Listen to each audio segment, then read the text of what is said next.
Hello বন্ধুরা, তোমরা সবাই কেমন আছো? আশা করি সব ভালো আছো। আজকে দেখো আমি লাঞ্চ থেকে শুরু করছি, মানে লাঞ্চের জন্য যে একটা প্রিপারেশন আমি করেছিলাম তো সেটা থেকেই স্টার্ট করছি। সকালবেলা সেরকম কিছু করিনি, স্যান্ডউইচ করেছিলাম। তারপরে লাঞ্চে আজকে একটু কুমড়ো ফুলের বড়া ভেজে নিচ্ছি। তার আগে একটু শাক করেছিলাম, যেটা আমার ভিডিও করা হয়নি। এই যে কুমড়ো ফুলের বড়া। তারপরে একটু চিংড়ি দিয়ে এঁচোড় চিংড়ি করছিলাম। এই যে আলুটা ভালো করে ভেজে নিচ্ছি, এঁচোড়টা সেদ্ধ করে দিয়ে দিলাম। তো আমার আজকে একটা প্ল্যানিং ছিল আমাদের, যে আমরা একটু বেরোবো, মানে একটু রংটংয়ের দিকে, একটু পাহাড়ের দিকে যাব। তো সেই জন্য একটু তাড়াতাড়ি রান্নাটা সেরে নিচ্ছি। দেখো মশলা টশলা দিয়ে দিলাম, দিয়ে ভালো করে কষাচ্ছি। দেন সমস্ত মশলা পেস্ট করে দিচ্ছি। আজকে খুবই গরম ছিল, তো একটু বর আবার দেখো জল এনে দিল, একটু নুন চিনির জল করে দিল, বললো জল একটু খেয়ে নাও। তো জলটা খেতে খেতে রান্নাটা আবার করছিলাম। চিংড়ি মাছটা ভেজে আলাদা করে তুলে রেখে দিয়েছিলাম। তারপরে মশলা দিয়ে কষাচ্ছি ভালো করে, সব মশলাগুলো দিয়ে ভালো করে কষিয়ে নিচ্ছি। এঁচোড়টা বেশ ভালোই লাগে খেতে। তো চিংড়ি এঁচোড়টা আমার হাজব্যান্ডও খুব ভালো খায়। তো দেখো হয়ে গেছে রান্নাটা। তারপর খাওয়া দাওয়া করে আমরা একটু বেরিয়ে পড়লাম, যেটা বলছিলাম যে রংটংয়ের উদ্দেশ্যে যাব একটু পাহাড়ের দিকে। তো ওখানে একটু ঠান্ডা ঠান্ডা পরিবেশ, ভালোই লাগবে। তো সেই জন্যে হাজব্যান্ডের ছুটি ছিল, তো একটু বেরিয়ে পড়লাম।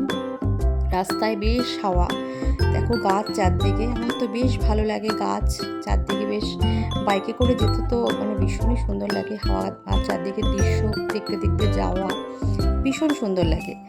গাড়ি করে তো গেলে ভেতরটা পুরো বন্ধ থাকে, তো বাইকে যাওয়ার একটা আলাদাই আনন্দ। দেখো যাচ্ছি, এত সুন্দর রাস্তা, এত সুন্দর লাগে। আর পাহাড়ে যখন উপরের দিকে ওঠে একটা সুন্দর হাওয়া, একটা ঠান্ডা ঠান্ডা স্মেল, মানে সুন্দর একটা পরিবেশ, তো ভালো লাগে। আমার এক বান্ধবী আমাকে হট করে ফোন করলো যেতে যেতে, যে ওরাও গেছিলো শিবতলার দিকে, তো ওর সাথে একটু মিট করব।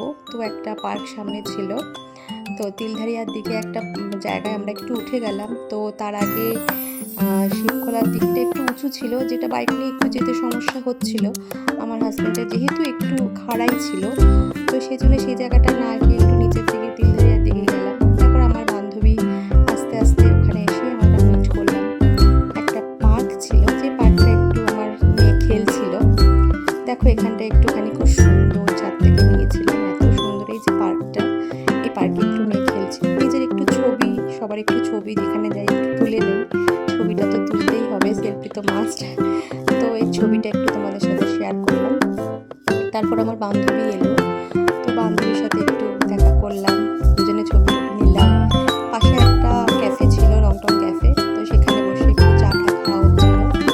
এই মুহূর্তে আমার আর এক বান্ধবীর সাথেও দেখা, ওই তিনজনে আমরা মিলে বেশ খাওয়া দাওয়া মজা করলাম, একটু কিছু গল্প গুজব আড্ডা হাসি, ভালোই হলো। এই দেখো তিন বান্ধবী আমরা, তো খুব মজা কাটলো দিনটা। তারপরে ওরা চলে যাওয়ার পর আমার দুই বান্ধবী চলে গেল বাড়িতে। চলে যাওয়ার পর আমরা একটু বাজার টাজার করে, একটু বাজার করা দরকার ছিল, তো বাজারটা করে আমার খুব স্যুপ খেতে ইচ্ছে করছিল। পাশে দেখলাম একটা সুন্দর ক্যাফে, তো ওই ক্যাফেতে এত সুন্দর স্যুপটা বানায় আমার হাজব্যান্ড বললো, তো সত্যি খুব ভালো। এইভাবেই আমি আজকের ব্লগটা এখানেই শেষ করলাম। আমার আরও ইন্টারেস্টিং ভিডিও দেখার জন্য লাইক কমেন্ট শেয়ার অবশ্যই করো, আর অবশ্যই সাবস্ক্রাইব করো নতুন নতুন ভিডিওগুলো পাওয়ার জন্য।